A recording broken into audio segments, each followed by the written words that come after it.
우리에겐 생각보다 큰 힘이 있다. 그 힘을 이용하면 더 이상 감정에 질질 끌려다니지 않을 수 있다. 감정에서 어떤 영향을 받을지, 감정에 어떻게 반응할지 결정하는 건 다른 누구도 아닌 우리 자신이다. 안녕하세요. 따뜻한 책 한 잔입니다. 우리는 하루에도 여러 번, 때로는 더 많이 감정의 변화를 느낍니다. 긍정적이든 부정적이든 그 감정들이 생겨나는 것은 자연스러운 일이죠. 그러나 어떤 감정이든 그 감정을 적절하게 관리하지 못하면 감정에 끌려다니게 되고 부정적인 감정이 꼬리에 꼬리를 물고 더욱 깊어지기도 합니다. 감정이 결국 태도가 되어버리는 경우를 우리는 자주 목격할 수 있습니다. 하버드 교수이자 행복학을 연구하는 아서 브룩스 교수는 책 우리가 결정한 행복에서 우리에게 자연스럽게 떠오르는 감정들을 제어할 수 없지만 그 감정에 어떻게 반응할지는 우리가 선택할 수 있다는 것을 강조합니다. 그는 우리가 감정을 현명하게 관리하는 방법을 알려주고 있는데요. 바로 메타 인지를 활용하는 것입니다. 우리는 어떻게 더 성숙하게 감정을 관리하는 어른이 될 수 있을까요? 지금부터 책 속으로 들어가 보겠습니다. 빅터 프랭클은 사람들 대부분이 상상조차 할 수 없는 고난을 겪었다. 오스트리아에 사는 유대인 정신과 의사였던 그는 사랑하는 가족들과 함께 나치에 체포되어 전쟁이 끝날 때까지 수용소에서 4년 동안 갇혀 있었다. 함께 억류되었던 가족들 가운데 생존자는 그가 유일했다. 아버지, 어머니, 아내, 남동생은 수용소에서 모두 세상을 떠났다. 빅터 프랭클은 본인도 심한 학대를 당했고 몇 번이나 목숨을 잃을 뻔했다. 연합군에 의해 나치 수용소가 해방되자 프랭클은 오스트리아 빈의 자택으로 돌아갔다. 그리고 1946년 수용소에서의 경험을 담은 회고록을 펴냈다. 고통의 한가운데에서 희망을 찾아낸 일대기 죽음의 수용소에서는 전 세계 베스트셀러가 되었다. 최악의 상황에서도 아름답게 살아갈 수 있는 단순한 메시지를 담은 그의 책은 전 세계 여러 세대의 사람들에게 깊은 영감을 주었다. 프랭클의 메시지는 가만히 앉아서 기다리면 인생이 알아서 좋아진다는 뜻이 아니다. 고통을 벗어날 특별한 정신적 묘수가 있다는 것도 아니다. 그는 어떤 인생에나 괴로움이 있음을 인정한다. 그 중에는 남들보다 유독 더 괴로운 인생도 존재한다. 정신과 의사였던 그는 괴로울 때 부정적 감정이 생겨나는 것이 자연스러운 현상임을 알고 있었다. 그러나 그렇다고 해서 우리가 나쁜 인생을 숙명으로 받아들여야 하는 건 아니다. 우리 안에서 떠오르는 감정들에 어떻게 반응할지 그 선택권은 우리 자신에게 있기 때문이다. 프랭클의 말을 들어보자.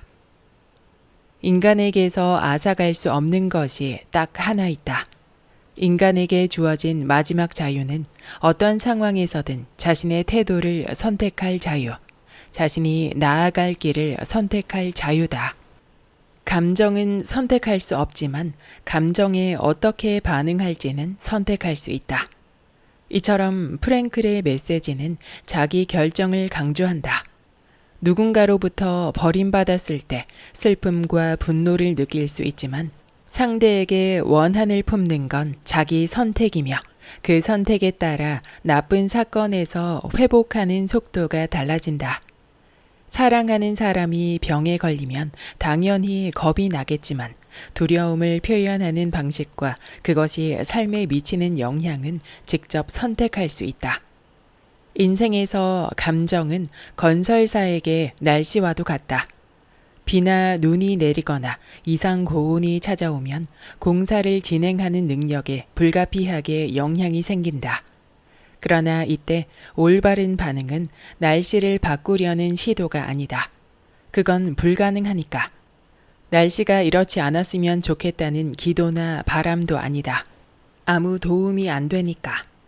올바른 반응은 악천후 같은 만일의 사태에 대비한 계획을 세워두고 미리 준비하고 그날 주어진 상황에 적절한 방식으로 프로젝트를 관리하는 것이다. 이러한 관리 과정을 우리는 메타인지라고 부른다. 생각에 관한 생각을 의미하는 메타인지는 감정을 의식적 수준에서 경험하고 감정과 행동을 분리하고 감정에 의해 휘둘리기를 거부하는 것이다. 메타인지는 감정이 무엇이며 어떻게 작동하는지 이해하는 데에서 시작한다. 바로 거기서 당신이 과거와 현재에 느끼는 감정을 새로운 틀에서 받아들일 기본 전략을 익힐 수 있다. 약간의 연습을 거치면 더는 감정에 끌려다니지 않게 된다. 최종 책임자는 의식적인 당신이다. 당신의 감정은 지금 벌어지고 있는 어떤 일이 당신의 주의와 행동을 요구한다고 의식적 뇌에 보내는 신호에 불과하다. 당신의 의식적 뇌는 당신이 사용하기로 선택하기만 하면 그 신호에 어떻게 반응할지 결정할 수 있다. 메타인지는 당신의 감정 경험을 뇌의 변연계에서 전전두피질로 옮기는 과정과 같다. 유전에서 석유를 추출해서 그것을 목적에 맞게 가공하는 정유 공장으로 옮기는 과정에 비유해도 좋겠다. 심하게 화가 났을 때 떠오르는 대로 아무 말이나 쏘아붙이고는 나중에 후회한 적 누구나 한 번쯤 있을 것이다. 겁을 먹고 무작정 소리를 지르다가 나중에 별일 아닌 걸 알고 민망해했던 적도 있을 것이다. 그 찰나에 터져나온 감정이 당신의 진정한 감정이었다고 생각할지도 모르겠다. 그런데 그 감정이 진짜였을지언정 메타인지를 거친 것은 아니다. 부모들은 어린 자녀가 떼를 쓰면 말로 해 라고 말하곤 한다. 이 말을 뇌과학식으로 표현하면 변연계만 쓰지 말고 전전두피질도 활용하라는 뜻이다. 우리가 화날 때 사용하는 해결법도 그렇다. 화가 났을 때 입을 열고 떠오르는 대로 내뱉기 전에 먼저 속으로 10을 세어보라고 배웠을 것이다. 이것은 다시 말해 메타인지를 사용하라는 뜻이다. 숫자를 세는 시간 동안 전전두피질이 변연계를 따라잡아 우리는 어떻게 반응할지 의식적으로 결정할 수 있게 된다. 사회과학자들이 생각하지 않고 자동으로 반응하는 사람을 변연계형 인간이라고 부르는 데에는 이유가 있다. 그건 그렇고 10가지 세라는 조언을 좀 더 구체적으로 검토해보자. 토머스 제퍼슨은 다음과 같이 적었다. 화가 났을 땐 말하기 전에 10가지 세라. 화가 많이 났을 땐 100가지 세어라. 다시 말해 화가 심하게 치밀수록 그리고 스스로 통제하기 어려울수록 숫자를 더 오래 세라는 뜻이다. 심리학자들은 30가지 세면서 지금 머릿속에 떠오른 말을 실제로 해버리면 그 결과가 어떨지 상상해 보라고 권한다. 예를 들어 직장에서 고객에게 모욕적인 이메일을 받고 분노에 차서 당장 답장을 쓰고 싶다고 치자. 잠깐, 아직 그 메일을 쓰지 마라. 그 대신 천천히 30가지 세면서 당신이 보낸 답장을 상사가 읽는 모습을 상상해라. 그리고 당신이 답장을 보낸 뒤 그 내용을 읽은 고객과 얼굴을 마주해야 하는 상황을 상상해보라. 자, 이제 답장을 써도 좋다.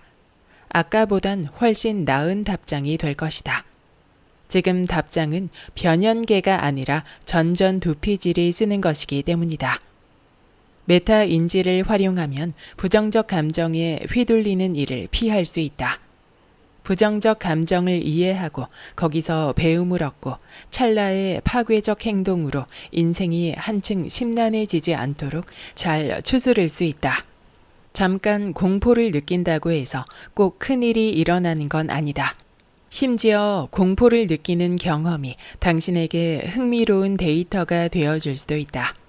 나쁜 기분이 찾아오는 건 지극히 정상이며 그런 기분을 느껴도 괜찮다는 것을 꼭 기억하길 바란다.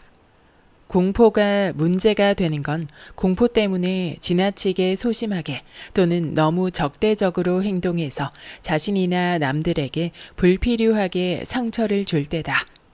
자, 이제 배운 내용을 현실적으로 일상에 적용할 방법들을 알아보자. 관찰하고, 기록하고, 쌓아두고 배워라.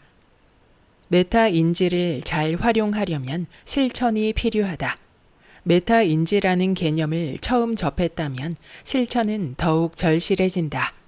메타 인지를 실천하는 데에는 실용적인 4가지 방법이 있다.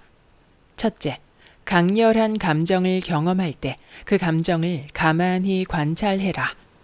석가모니는 자신을 따르는 이들에게 감정을 관리하려면 그 감정이 다른 사람에게 일어나고 있는 것처럼 한 발짝 떨어져서 관찰해야 한다고 가르쳤다.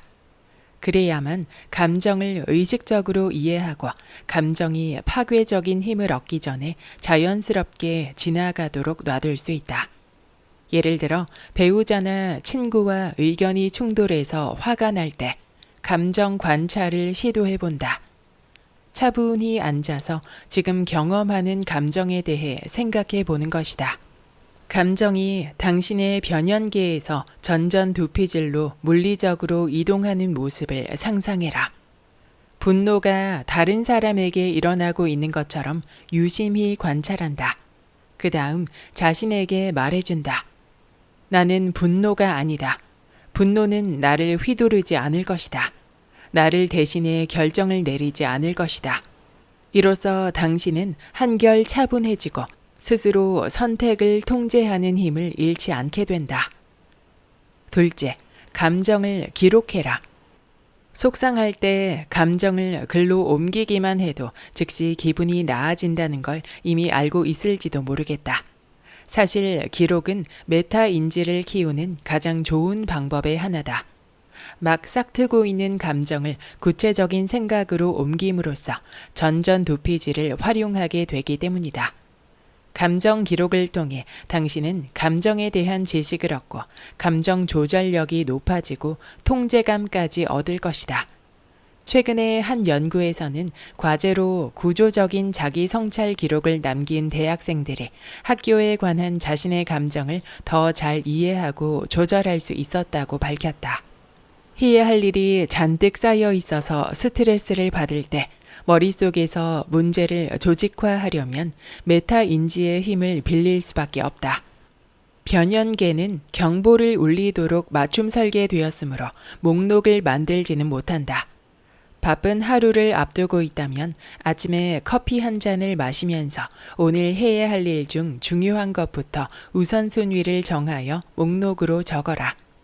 이제 전전두피질이 깨어났다.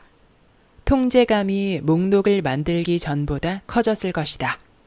목록을 만드는 일의 또 다른 장점은 정신적 여유가 생겨서 어떤 일을 오늘 해야 하는지, 어떤 일을 내일로 미뤄도 되는지, 심지어 어떤 일을 아예 하지 않아도 되는지 결정하도록 돕는다는 것이다. 또 다른 예로 연인과 원치 않게 사이가 나빠졌다고 생각해보자. 이때 변연계가 시키는 대로 따랐다가는 아마 곧장 다툼이 일어날 것이다. 그보다는 며칠 상황을 지켜보면서 둘 사이에서 일어난 일을 최대한 정확하게 기록하고 당신이 그에 어떻게 반응했는지도 적어라. 당신이 좀 더 건설적인 방향으로 다르게 반응했더라면 상대가 어떻게 나왔을지도 생각해서 적어본다. 그러다 보면 상황에 좀 더 차분하게 대처할 수 있게 되고 한때 답이 없다고 생각했던 문제를 해결할 능력도 금세 갖출 것이다. 셋째, 부정적 기억뿐 아니라 긍정적 기억의 데이터베이스를 만들어라. 기분과 기억은 같은 순환고리에 속해 있다. 나쁜 기억은 나쁜 기분을 낳고 나쁜 기분은 나쁜 기억을 재구성하도록 이끈다. 변연계가 크게 활성화된 상태에서는 당신 인생의 모든 부분이 끔찍하며 앞으로도 달라질 가망이 없다는 어느 모로 보나 틀린 결론에 다다르기 일쑤다. 그러나 의식적으로 더 행복한 기억을 떠올리면 이 파국의 순환고리에 제동을 걸 수 있다.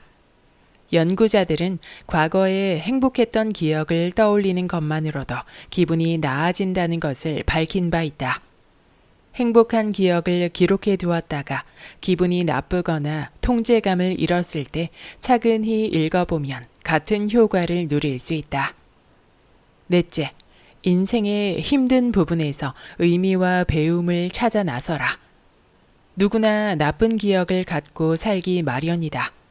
과거를 재구성할 때 그런 기억을 원래 없었던 것처럼 삭제하거나 장밋빛으로 칠하라고 권하는 건 아니다. 그럴 수 없는 기억들도 있다. 그러기엔 너무 고통스러운 기억들도 있다. 게다가 어떤 끔찍한 기억들은 우리에게 깊은 배움을 안겨주고 우리를 성장시키고 같은 실수를 반복하지 않도록 막아준다. 당신이 안고 사는 고통스러운 기억들이 어떻게 당신이 배우고 성장하도록 돕는지 유심히 살펴보자. 학자들은 사람들이 의미를 찾고 발전하겠다는 명시적 목표를 세운 채 과거에 힘들었던 경험을 회상할 때 더 나은 조언을 하고 더 나은 결정을 내리며 문제를 더 효과적으로 해결한다는 사실을 밝혀냈다. 일기장에 고통스러운 경험을 적는 칸을 마련해 그런 일을 겪으면 바로 그 칸에 적어라. 아래에는 두 줄을 비워두자. 한 달이 지나면 다시 일기장을 펼치고 비워두었던 첫 줄에 그동안 나쁜 경험에서 무엇을 배웠는지 적어라. 6개월 뒤 비워두었던 둘째 줄에 그 경험이 낳은 긍정적인 결과를 적어라. 이런 훈련을 통해 과거를 보는 관점이 놀랄 만큼 달라질 수 있다. 직장에서 승진에 탈락했다고 치자. 당신이 실망하고 상처받는 건 당연하다. 아마 친구들에게 한바탕 속풀이를 하거나 그런 일이 애초에 일어나지 않은 것처럼 회피하고 싶을 것이다. 당장 떠오르는 행동을 실행에 옮기기 전에 먼저 일기장에 날짜를 적고 승진 탈락이라고 적어라. 한 달 뒤 다시 일기장을 펼치고 이 경험에서 얻은 교훈을 적어라. 실망감은 5일 만에 가뿐히 극복했다 같은 내용이다. 6개월 뒤에 다시 일기장을 펼치고 그 경험이 불러온 긍정적 결과를 함께 적어두라. 새로운 일자리를 찾기 시작했고 더 마음에 드는 일을 찾았다 같은 결과다.